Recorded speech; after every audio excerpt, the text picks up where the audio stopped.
Chinese Navy at Chinese Air Force pinagtulungang harangin at pinalayas umano ang BRP Conrado Yap sa Baho de Masinloc o Scarborough Shoal. National Security Advisor Eduardo Anyo ibinunyag ang kasinungalingan ng China. 3 US Senators nagpadala na ng sulat kay US President Joe Biden upang humingi ng aksyon sa ginagawang pangharas ng China sa West Philippine Sea. Ang mga bagay na ito ang pag-uusapan natin sa video natin ngayon. Kaya't kung bago ka pa lang sa ating channel ay mag-subscribe ka na at i-click mo na rin ang notification bell para lagi kang updated sa mga kaganapan at modernong kagamitan na ating pag-uusapan. Naglabas ng ulat ang ilang Chinese propaganda social media pages na kung saan ay sinabi nito na gumawa umano ng illegal na aksyon ang Philippine Navy corvette na BRP Conrado Yap nang pasukin nito ang 12 nautical miles territorial waters ng Baho de Masinloc o Scarborough Shoal nitong nakaraang araw. Dahil dito ay ipinadala umano ng China ang kanilang barko at eroplano upang harangin at palayasin ang BRP Conrado Yap sa lugar. Ayon naman kay National Security Advisor Eduardo Anyo na purong kasinungalingan umano ang sinasabi ng China at walang nangyaring pangaharas sa warship ng Pinas sa West Philippine Sea. Sa katunayan umano ay walang nagawa ang China kundi buntutan lang ang Filipino corvette habang nagpapatrolya ito sa Scarborough Shoal.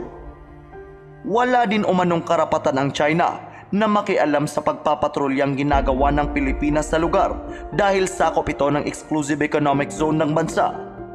Hinamon din ng ibang eksperto ang China na maglabas ng video o litrato na nagpapatunay na hinarangan nila ang missile-capable corvette ng Philippine Navy.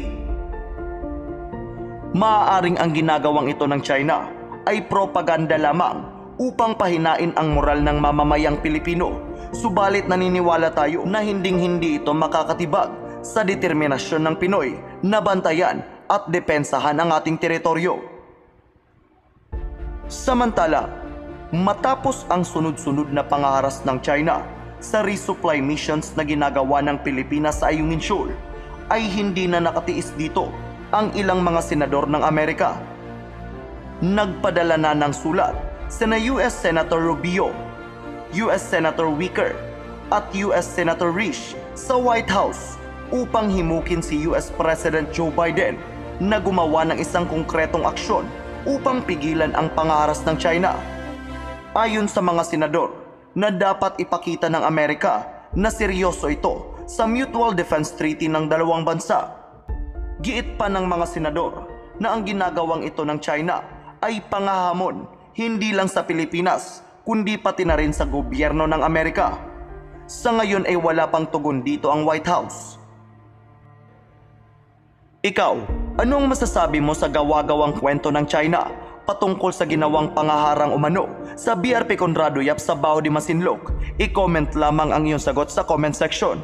At dito na po magtatapos ang ating video. Maraming salamat sa panonood at mag-ingat po kayo.